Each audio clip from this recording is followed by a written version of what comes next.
She thought she was sleeping in a spare room. She woke up in the bed of the most dangerous man in Tokyo. By noon, every person in that mansion knew her name. The night she stumbled into that room, she had been awake for 31 hours. She was exhausted. She was careful. She was certain she knew where her bed was. She was wrong. The morning she walked out, she had no idea that the man watching her leave had already made a decision. He had not spoken it yet. He had not needed to. But the decision was there, quiet and complete, the way his decisions always were. Some doors you open by accident. Some accidents are the whole story. Before we get into exactly what happened when the staff of that mansion found out she had been in his room, and what he said to his second in command that no one was supposed to hear. If you enjoy stories where the quietest person in the room turns out to be the one everyone should have been watching, subscribe right now and hit the bell. We drop new stories every week. Tell me in the comments where you are watching from today. People are watching from everywhere. I want to know where you are. Her name was Amara. She was 29 years old. She had been a home care nurse for 6 years. She was exceptionally good at it. Good in the specific, unglamorous way that people stop noticing because it never fails. Like a floor that is never cracked. You do not think about the floor. She noticed things. That was the real job. Not the injections, not the wound care, not the medication schedules, though she did all of that without error. The job was noticing. A slight tremor that was not there last Tuesday. The way a man who never admitted pain held his breath for half a second when she changed his dressing. She had caught 3 infections before they became sepsis. She had called a family in time to say goodbye, twice, when the attending physicians had not yet revised their optimism. None of this appeared on her salary. The agency that employed her was called Meridian Care. They contracted her to private clients across the city. In practice, this meant spending her weeks inside homes where the furniture was worth more than her apartment. She had worked for a retired judge, a tech billionaire's mother, a former pop star confined to a wheelchair at 43. She had learned to move through those rooms without taking up space. She had learned to be useful and invisible at the same time. She was very good at both. She had never worked for anyone like the Takeda family. The call came on a Wednesday. Her supervisor at Meridian was a woman named Mrs. Park. Mrs. Park had the manner of someone permanently waiting for paperwork to arrive. She told Amara only what was necessary. Private placement, high discretion, live in for 2 weeks initially. Generous compensation. When Amara asked what the medical situation was, Mrs. Park said post-surgical recovery.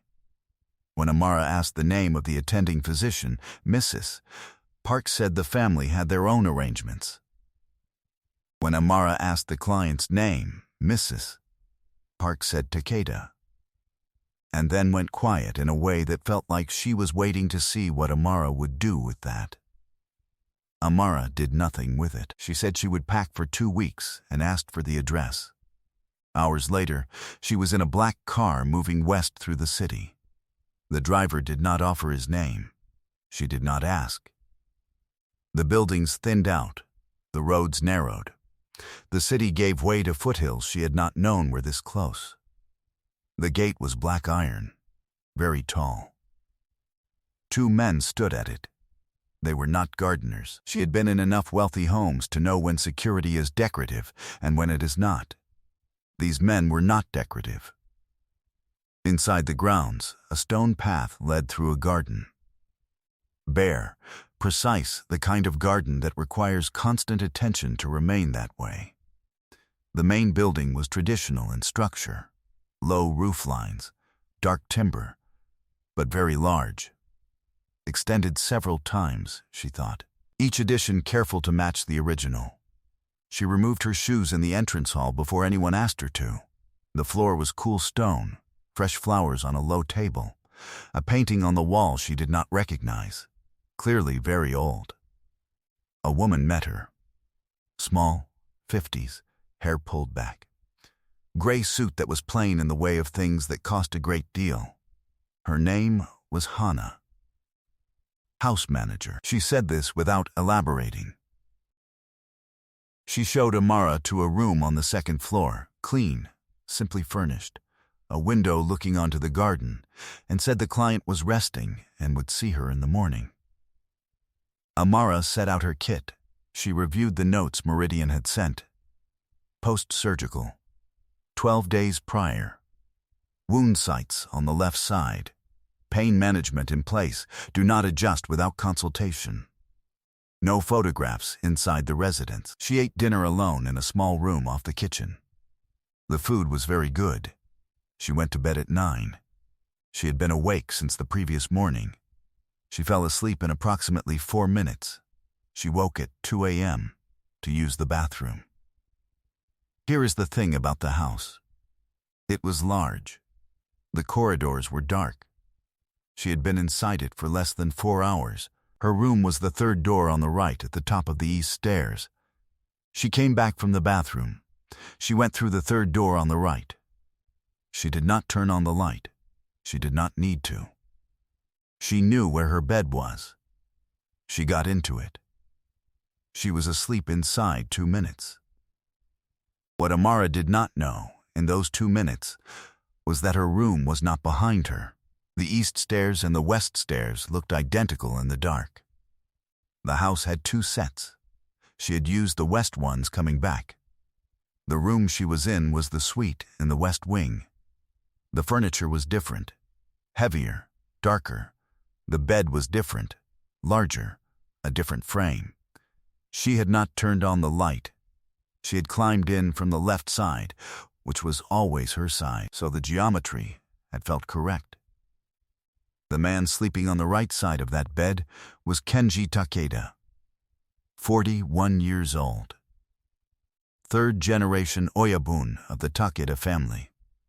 That word, Oyabun, meant foster parent. It meant the apex of a structure that ran from this house outward through 100 businesses and 300 men. He had inherited the role at 33 and had expanded it quietly in the years since. He had been shot 11 days ago. The surgery had gone well. The recovery was proceeding normally, according to his own doctors. He was also an extremely light sleeper. This had kept him alive on at least 2 occasions. He woke up when she got into his bed. He lay still. This was his first response to any unexpected thing. He assessed. Someone had entered without triggering the door alarm. Weight suggested one person, slight, on the left side. No weapon visible in the ambient light from the window. Breathing immediately slow and regular. She was asleep in under 2 minutes. He did not move for a long while. He had not shared a bed with anyone in 4 years. He thought about this in the dark. Then he told himself it was irrelevant. He reached for his phone on the nightstand. He typed 1 line to Ryota, his second in command, "Check the corridor outside my room." Now, quietly, Ryota replied in 30 seconds.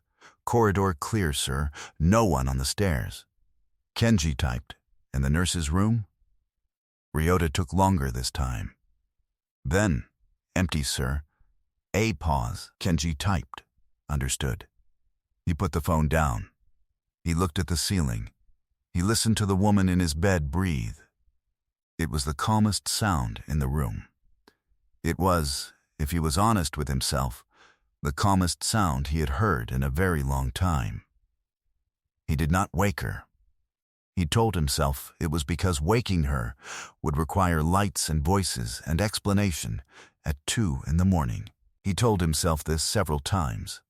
He slept, eventually, on his side, facing away from her. This was not how he normally slept. When he woke again, it was 6 a.m. She was still there. Amara opened her eyes and knew immediately that something was wrong. The ceiling was different. The light was coming from the wrong direction. The pillow smelled like sandalwood, not the neutral laundry smell of the room she had been assigned. She sat up. Slowly, there was a man in the bed. He was awake. He was looking at her. Very still. The kind of stillness that is not calm, but is what sits underneath calm. Dark eyes. Giving nothing away. She did not scream. This is what surprises people most when they hear the story. You have to understand, she was a trauma nurse. She had held hands while people died. She had spoken people back from panic in rooms with blood on the floor. Screaming was not her first response to anything. She said quietly, "This is not my room." He said, "No." She looked at him. She was already working, cataloging without choosing to. Pale from blood loss. The slight yellowish cast of a body working hard to heal. Edge of a bandage visible at his collar. Left arm held slightly away from his body, protecting the wound site. She said, "How long have I been here?" He said, "Since 2 this morning." She looked at the window. Gray pre-dawn light. She said, "You did not wake me." He said, "You were asleep." She thought about that. Then she said, "I am going to get my things and come back in an hour to check your dressings, if that is all right." He looked at her for a long moment. She looked back. He said, "Yes." She got out of bed. She found her shoes. She had removed them automatically. She always did at every threshold.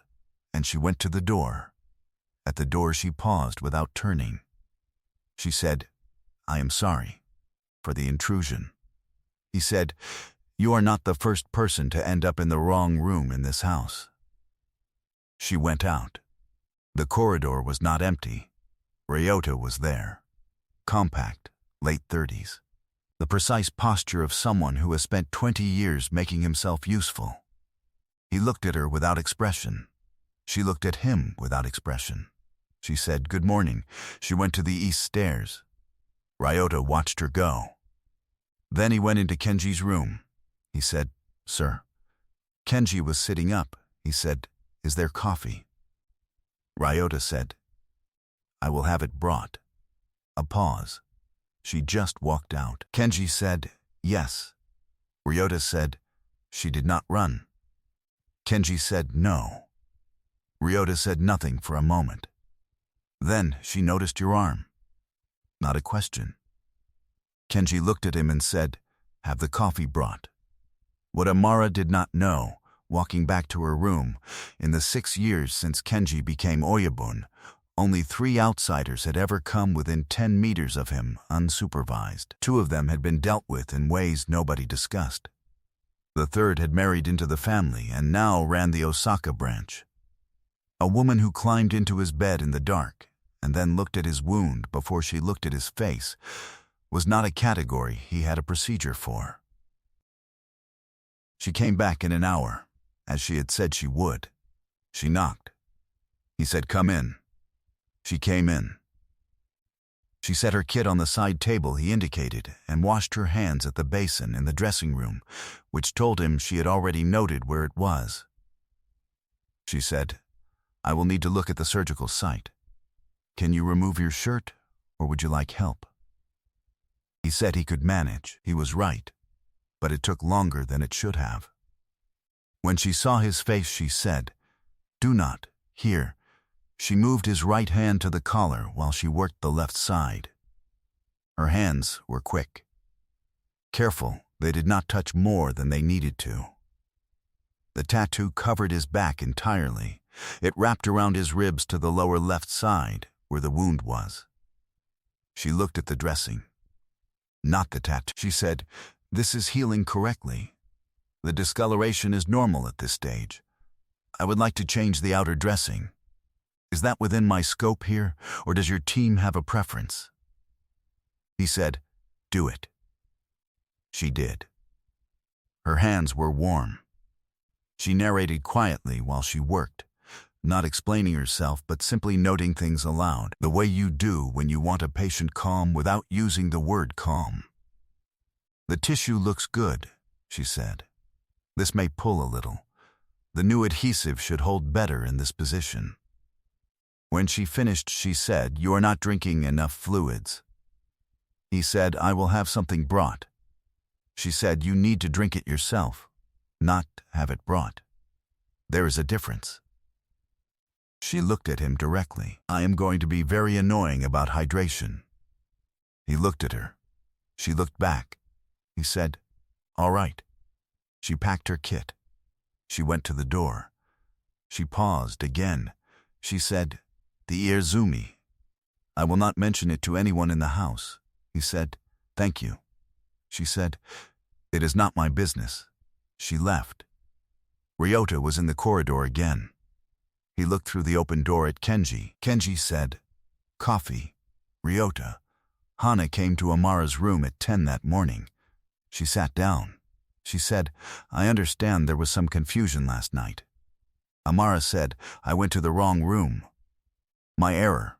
I apologize." Hana said, "The situation is..." She stopped. Amara said, "Yes?" Hana said, "The family would like this to remain internal." Amara said, "Of course." Hana said, "You understand the nature of this household."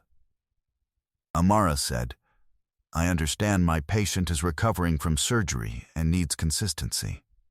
I understand my role is medical. I do not know exactly what concerns you. But if there is something to sign, I will sign it." Hana looked at her for a moment. Something shifted in her face. Not warmth. Exactly. The thing that comes before warmth and takes longer to move. She said, "That will not be necessary." She left. That afternoon, Hana told Ryota she is either very stupid or very steady. Ryota told Kenji the same thing that evening. Kenji said, "She is not stupid." 3 days passed. Amara checked his dressings each morning. She brought his fluid intake up through water, a specific broth she requested from the kitchen, and what she called gentle but consistent pressure. This meant she appeared with the thing and waited until it was consumed. The kitchen liked her.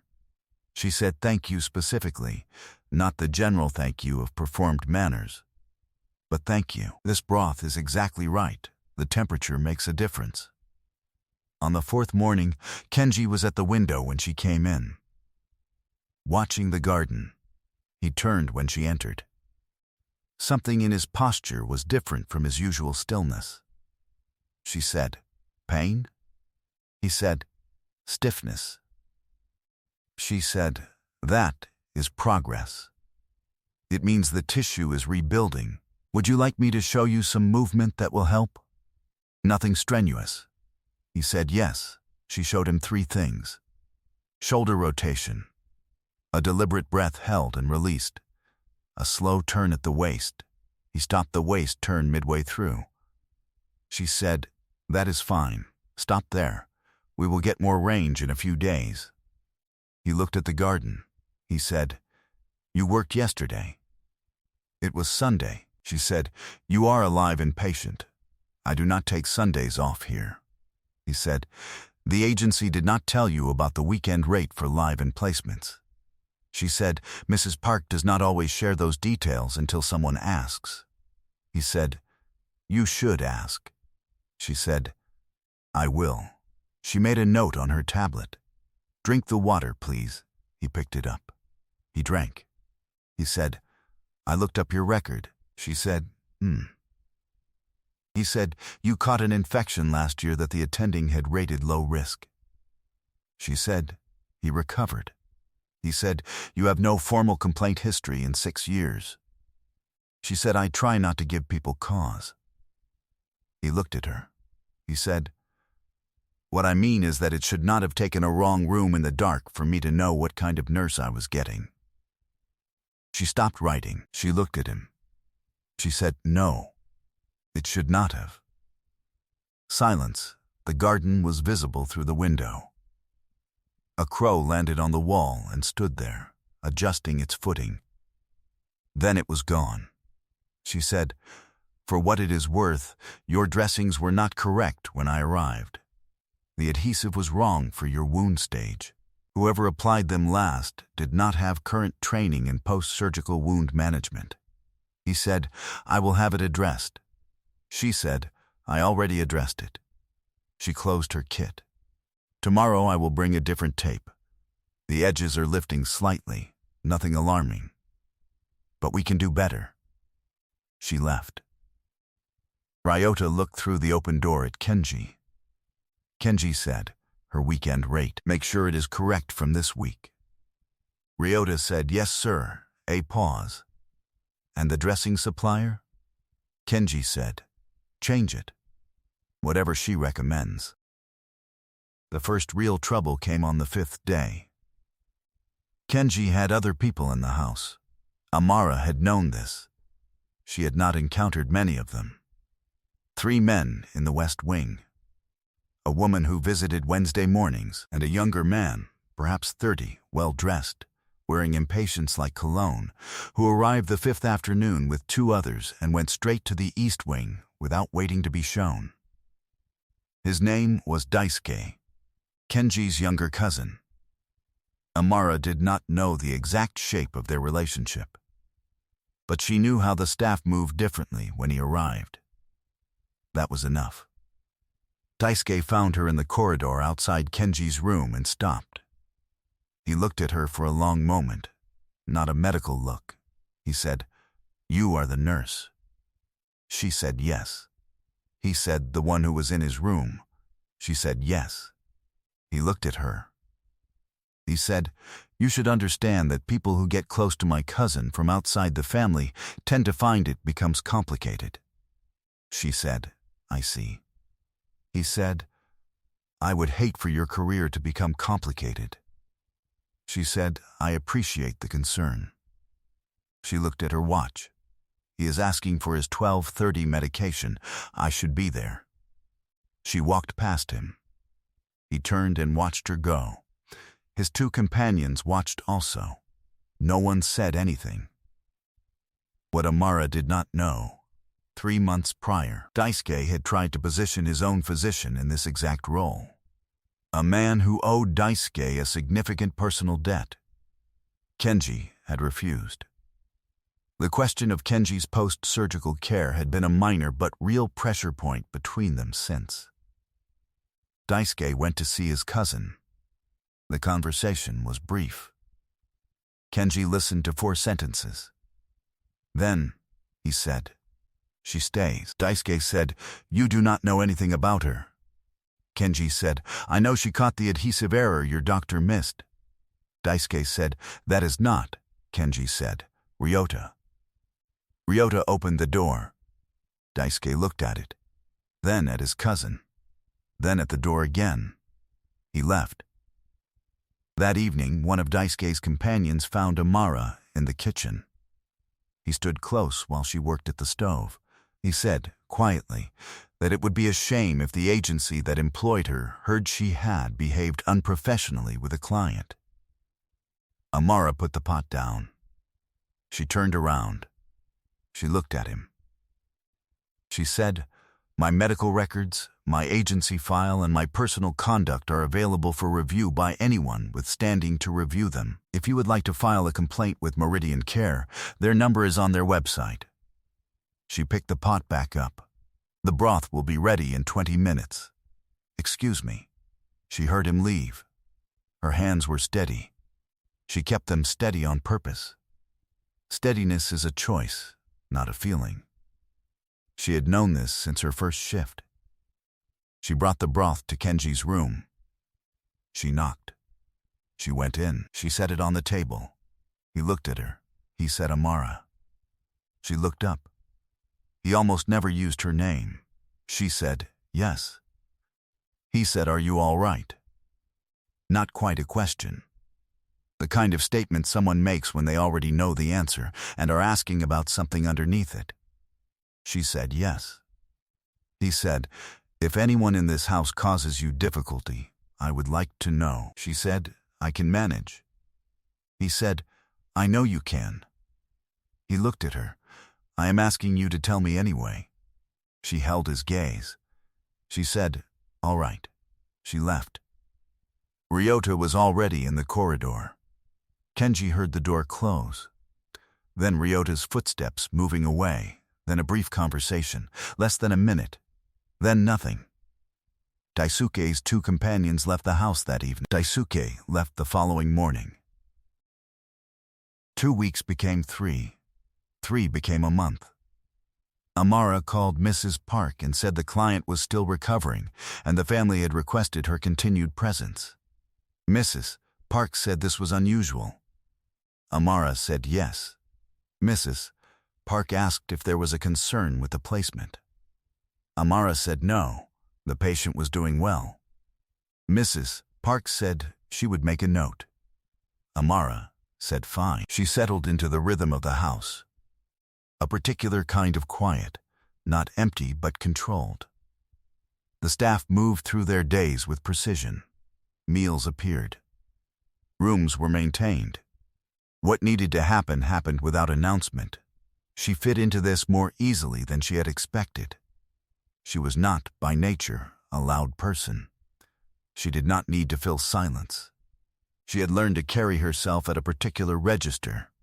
Present, watchful, minimally intrusive. It was the same register the house ran on. Kenji noticed. He noticed the way she moved around a room without displacement. The way she listened when he spoke, rather than preparing her answer. The way she did not treat his long pauses as problems to be solved. He started talking during the morning dressing change. Not much at first. A sentence about something he had read. An observation about the garden, which was moving through its autumn shift. She answered when there was something to answer, and did not when there was not. This suited him better than he could have explained. One morning he said, "You do not ask about the family." She said, "It is not my business." He said, "Most people find it very much their business." She said, "Most people are looking for something. I know what I am looking for. It is in your left side, and it is healing well." He said, "You are not curious." She said, "I am curious about plenty of things. I know the difference between a question that is mine to ask and one that is not." He looked at her. He said, "What is a question that is yours?" She thought for a moment. She said, "How did you learn the garden needed to be bare right now?" "That is yours, is it not? You designed it." A pause. He said, "My father did. I keep it the way he left it." She said, She secured the last piece of tape. "The wound is almost fully closed. Another week, maybe 10 days. He said, "And then you will go." She said, "That is the arrangement. Unless your surgeon has other recommendations." He said, "The surgeon reports to me." She looked at him. He was looking at the garden. She said, "That is not how surgeons should work." He said, "I know." A pause. She said, "I could come back in 2 weeks. Check the closure site. After the assignment ends." He turned from the window. He said, "As a professional visit," she said. "As a professional visit." He said, "Yes, that would be useful." She left at the end of the 6th week. The driver took her back in the same car. The city came back through the tinted windows. First the outer roads, then the density, then the noise. She sat with her bag in her lap and watched it arrive. She went back to her apartment, made tea, sat at the window. The city was loud and specific and completely normal the way it always was after a long placement. She went back to her regular rotation 2 days later. A woman in her 80s with a hip replacement. A man managing post-chemo fatigue. The work was the same work. She was good at it. She did not think about the house in the foothills. Mostly, She thought about the garden. She thought about a conversation she had overheard between two of the kitchen staff a few days before she left. Something about how the house had felt different. How a particular tension that was always present had been quieter. She did not know if this was about her, or about the Oyabun's recovery, or about Daisuke's absence. She suspected it was more than one thing at once. She went back 2 weeks later, as she had said. The driver came. The same gate, the same stone path. Hana met her. She said, "He has been eating better." Amara said, "Good." Hana said, and this was more than she had said in one sentence since Amara's first day, "He asked about you last week. He asked Ryota whether we had your direct number." Amara said, "I hope someone gave it to him." Hana said, the examination was brief. The wound had closed cleanly. She pressed around the margin, watched his face, noted no flinching. She said, "You have been doing the movements." He said, "Every morning." She said, "Good. The range will keep improving. You will feel some deep ache when the weather changes. For a few months. That is normal." She sat back. "I am going to recommend a follow-up with your surgical team in 6 weeks, just to confirm the tissue integrity below the surface." He said, "And in the meantime."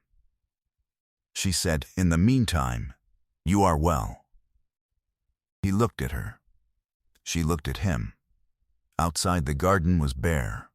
Autumn had finished the work it had been doing since she arrived.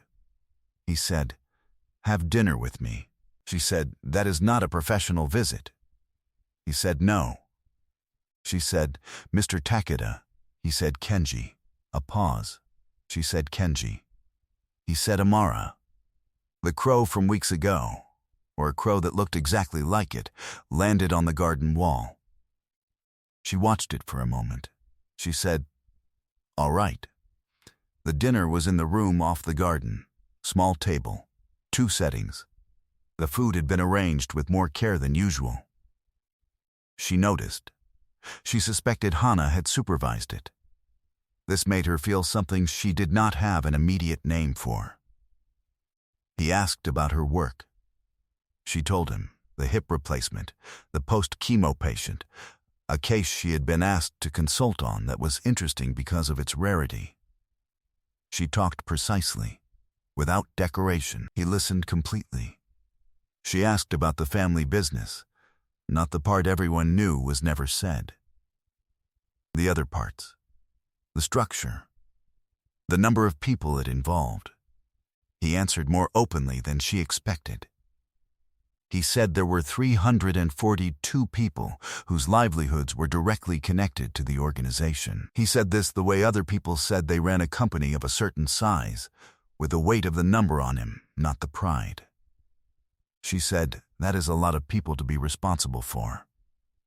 He said, "Yes." She said, "Is that what you wanted when you were younger?" He said, "I wanted to be an architect." She said, "The garden." He said, "My father's garden. I did not change it, but I have maintained it for 8 years." He looked out at it through the glass door. "You keep the things you are given," she said, "sometimes." He looked at her. She said, "Sometimes you cannot keep them. Sometimes what you do with the loss is different from what you do with the thing." He said, "What did you lose?" She said, "My grandmother. 3 years ago. She is why I became a nurse. I went to see her in the hospital in her last 2 weeks, and the care was not what she deserved. I could not fix that. But I could decide what kind of nurse I would be."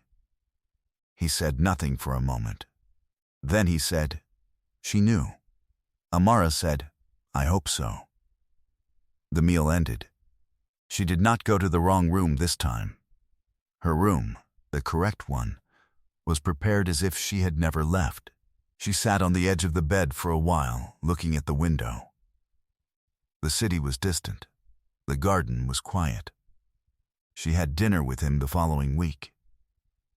And the week after.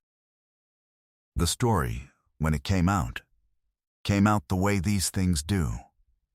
In pieces. Each piece arriving before anyone was ready.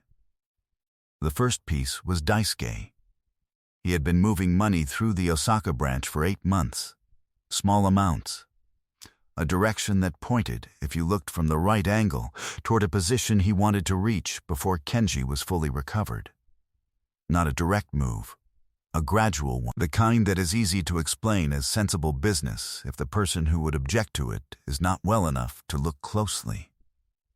Kenji had been looking closely for 6 weeks. He called a meeting of the full inner circle. 14 men in the formal room. Ryota at his right. Daisuke across the table. What Ryota told Amara afterward was this. Kenji placed everything on the table. Every record. Every transfer, every redirected amount. Then he sat back, said nothing, and let Daisuke read his own choices laid out in front of him. Daisuke said it was a misunderstanding. Kenji said, "Which part?" Daisuke said nothing. Kenji said, "You tried to threaten a member of my household during her first week."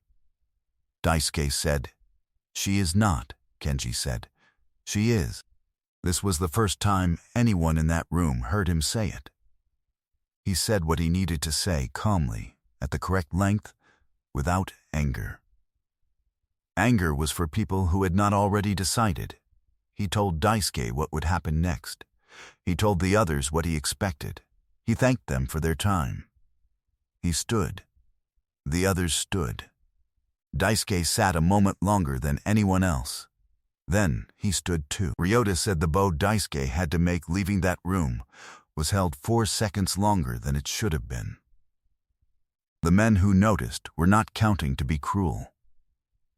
Some things carry weight you feel, even if you cannot name it. The second piece came 2 months later.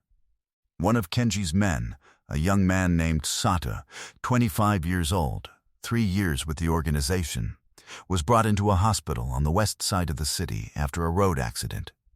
Broken collarbone. Some internal bruising. Nothing immediately life-threatening. The intake nurse checked his affiliation in the system. The hospital had a policy, not uncommon, not formally written anywhere that anyone would show you, but consistently applied.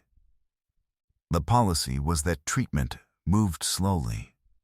Rooms were unavailable. Tests were delayed. Sota had been sitting in pain for 4 hours when Amara arrived. She was not his nurse. She was not on shift there. Ryota had called her directly. She came with her kit and her ID. She walked to the desk and said, "I am the home care nurse for this patient. I need his current status." The desk said he was stable and a room would be assigned. She said, "When?" The desk said when one became available. She looked at the desk. She said, "His collarbone is broken. He has been in that chair for 4 hours. He needs imaging. He needs pain management. He needs to be lying down. What is the next step to make that happen today?" The desk said she could speak to the attending.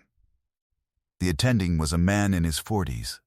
He had the manner of someone who has learned that paperwork is a useful barrier.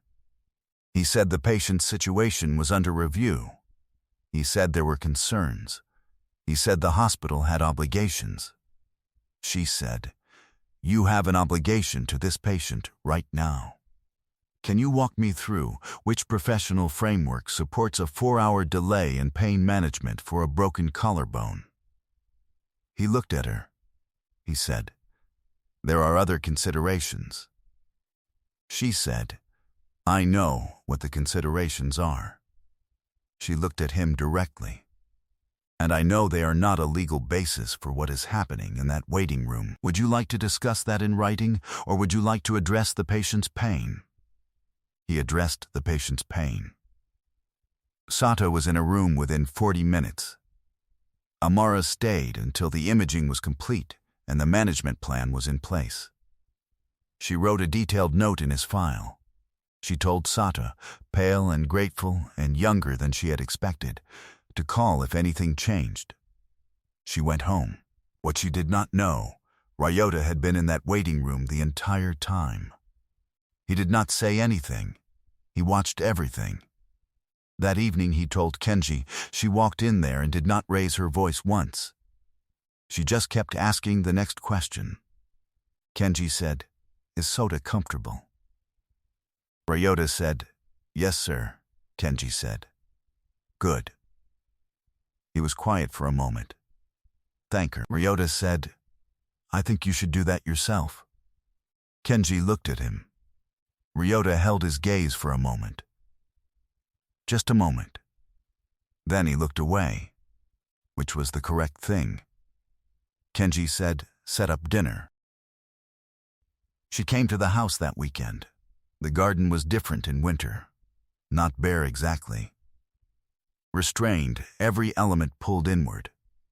She looked at it through the glass and thought about the architect who had designed it, who had never built anything else. He said, "Ryota told me what happened at the hospital."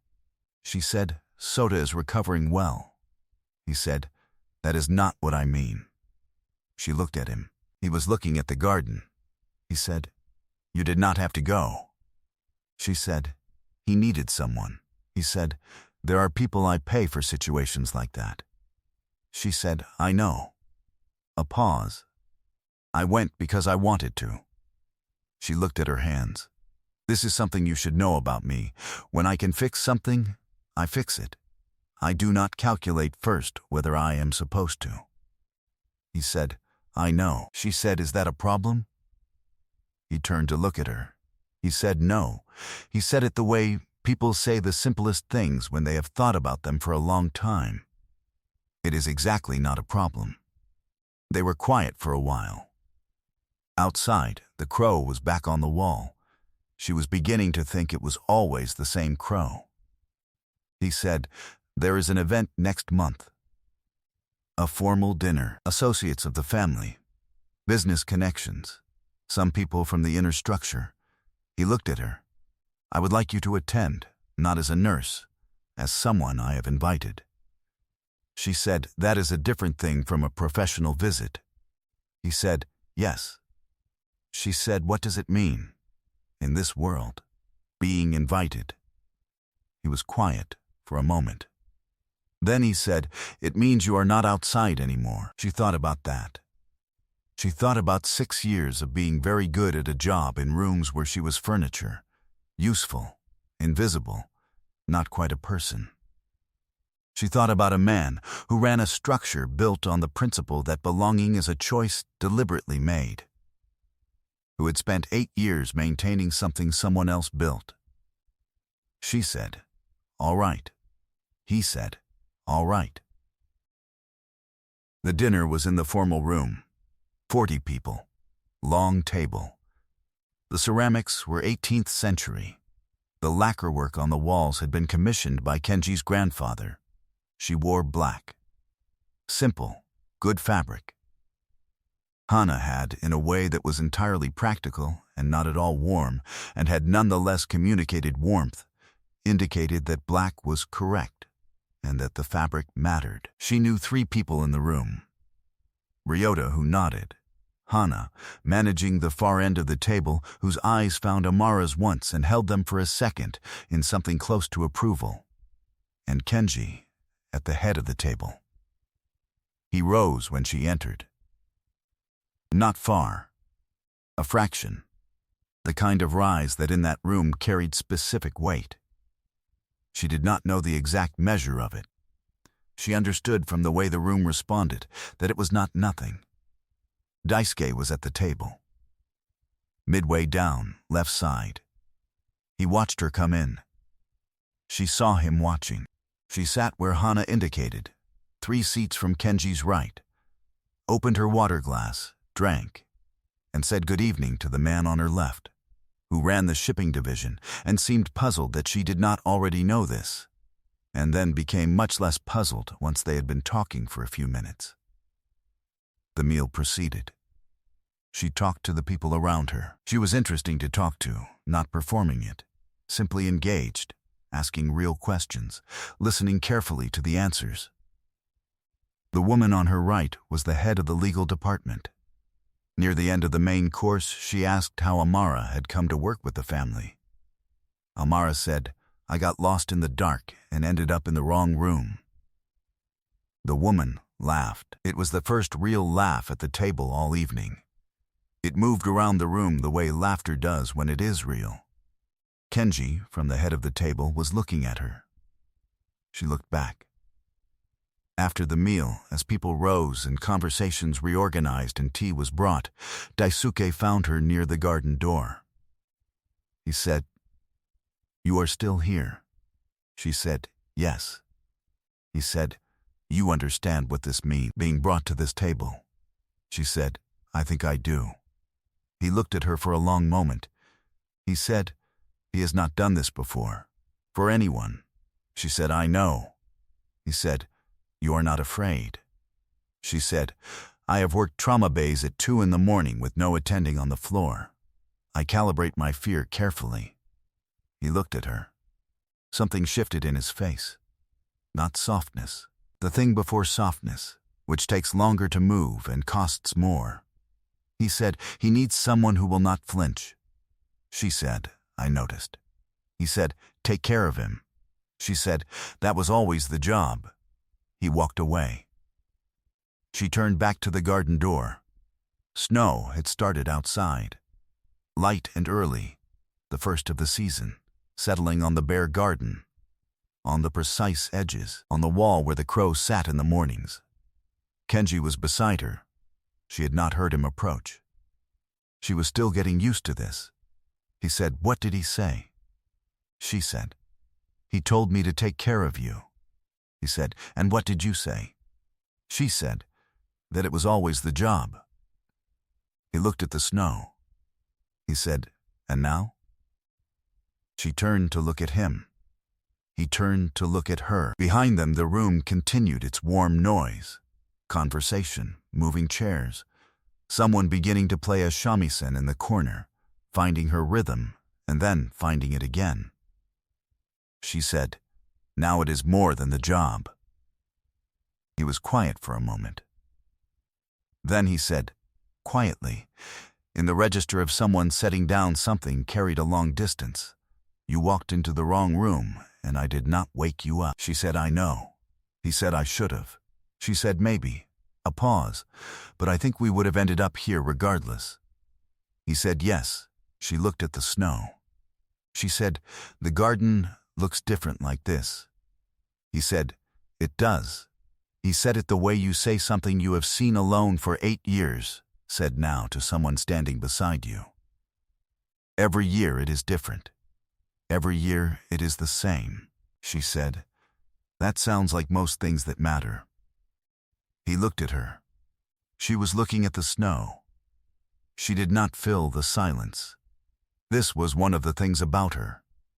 She let silence be what it was, and what it was not nothing. The shamisen player found her rhythm. The snow kept coming. Behind them, the room was warm and full. 40 people, each of them part of something built on the idea that belonging is a choice. Chosen, not assumed. Amara had not made a deliberate choice. She had gotten lost in the dark. But she had walked back in an hour later. She had knocked. She had done the work she was there to do. Power is not always loud. Sometimes it knocks and waits. Sometimes it notices the adhesive is wrong and changes it without being asked. Sometimes it walks into a hospital at midnight and asks the next question, and the next, until someone in that room remembers what their obligation actually is. She had been invisible for a long time, not because she was small, because the room she walked into had not been paying attention. This room was paying attention now. Some doors you open by accident. The accident is not the story. What you do in the morning, that is the story. Leave a comment right now and tell me the moment you stopped scrolling. Was it the corridor, the crow on the wall, or the dinner table? I read every single one. And if you know someone who needs to hear a story like this today, share it with them. You know who I mean. Part 2 starts in spring, when Kenji introduced Amara to the one person in the family he had never introduced anyone to before. And what that person said to her changed everything. She came back every 2 weeks after that. It was not a professional arrangement anymore. They both knew this. Neither of them said it directly, which suited them both. She came on Saturday mornings.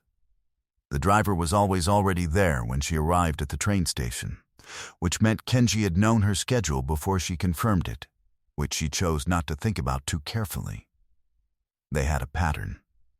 She would check the closure site, now fully healed, just something to verify. And then they would have tea in the room off the garden, and she would tell him about whatever case had been interesting that week, and he would tell her whatever he had decided to tell her, which was always more than the week before. She learned that he read, widely and without system, whatever someone had recommended, whatever caught him in a bookshop, whatever one of his men had left on a table. She learned that he had stopped sleeping well after his father died, and had not started again. She learned that the garden's bare winter form was his favorite, and that he found this difficult to explain to people who preferred it in bloom. She did not find it difficult to explain. She said, "You know exactly what is there. In winter you see only what is actually there." He looked at her for a long moment after she said this. Then he looked at the garden. She learned that he had a younger sister. Her name was Natsuki. She lived in Kyoto. She was not part of the family business, and had not been since she was 18 years old, which had been at her own insistence and her own cost. He spoke of her the way you speak of someone you respect at a distance, carefully, and with a specific kind of pride that is different from love, but lives right beside it. She learned that no one in this house had ever asked him directly about his father. She had not asked either. But one morning, when the tea had gone cold and the crow was on the wall, and neither of them was filling the silence, she said, "You keep the garden as he left it, and you sleep as badly as you did when he died, and you make 342 people's decisions every day. Do you ever ask what he would have done differently?" He looked at her. He said, "Yes." She said, "And?" He said, "I think he would have been more patient with Daisuke." She said, "Do you think that would have worked?" He was quiet for a long moment. Then he said no, but he would have tried longer. She said, "What will you do now with Daisuke?" He said, "What I am doing." He looked at the garden, which is to keep the door open without pretending it is a different door. She thought about that. She said, "That is more patient than it sounds." He said, "It is taking everything I have." She said, "I know." She looked at him. "You are doing it anyway." He held her gaze. He said, "Yes." The weeks continued. Amara noticed things. Not medical things. She had been noticing those since the first morning, and his body had long since told her everything it was going to tell her. She noticed other things now.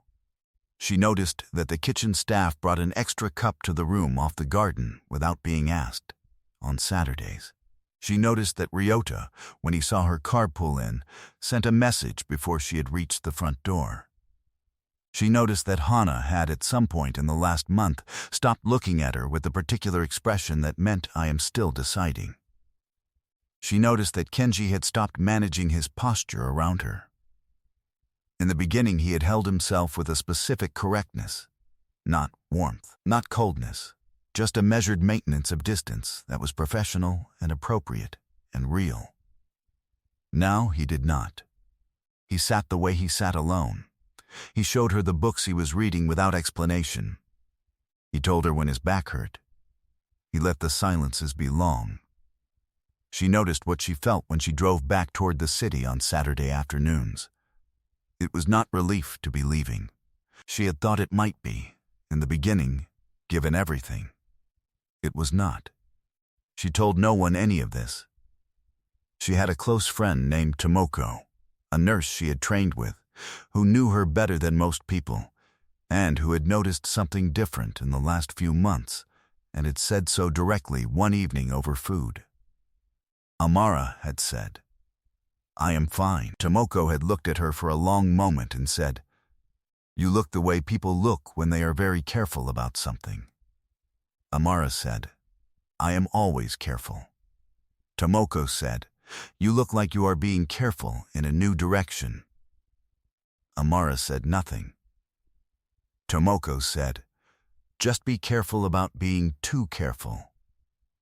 Sometimes you can protect yourself right past the thing." Amara thought about this on the train home. She thought about it again on the following Saturday, in the car on the way to the house. She thought about a man who had not woken her up, and had not been able to explain why, and had told her so with the quiet honesty of someone who did not use honesty cheaply. She thought about a garden kept exactly as it was left. In the 3rd month, she stayed for dinner twice in the same week. The 2nd time, they walked in the garden afterward. It was still winter. The paths were stone and dry. The bare shapes of things were precise in the dark. She could hear the city distantly, which she had forgotten was there. He said, "My sister would like to meet you." She said, "You told her about me?" He said. She asked. "She has been asking for several weeks." Amara said, "What did you tell her?" He said, "I told her the truth. That you walked into the wrong room and did not run. That you caught an error his doctor missed. That you went to a hospital at midnight for a man you had never met because he needed someone and you could be someone." She said, "And what did she say to that?" He said, "She said she would be in Tokyo next month." Amara said, "Natsuki." He said, "Yes." She said, "The one who left the family at 18 at her own cost." He said, "Yes." She thought about that. She said, "She sounds like someone worth meeting." He looked at her sideways. Something moved in his face that was not something she had seen there before. It was brief. She had learned to notice brief things. She said, "What?" He said, "She said the same thing about you." They walked to the end of the path and back. The crow was asleep. The city was still there, distant and specific, doing all the things cities do in the dark. She said, "Kenji." He said, "Yes." She said, "I was thinking, on the way here today." He said, "Yes." She said, "I have spent a long time being very good at a job that did not ask me to be anything else." He said, "Yes." She said, "I do not think I want to be only that anymore." He was quiet. They walked. Then he said, "Good." She said, "Just good?" He said, "I have been waiting for you to say something like that since the 2nd morning." She stopped walking. She said, "The 2nd morning?"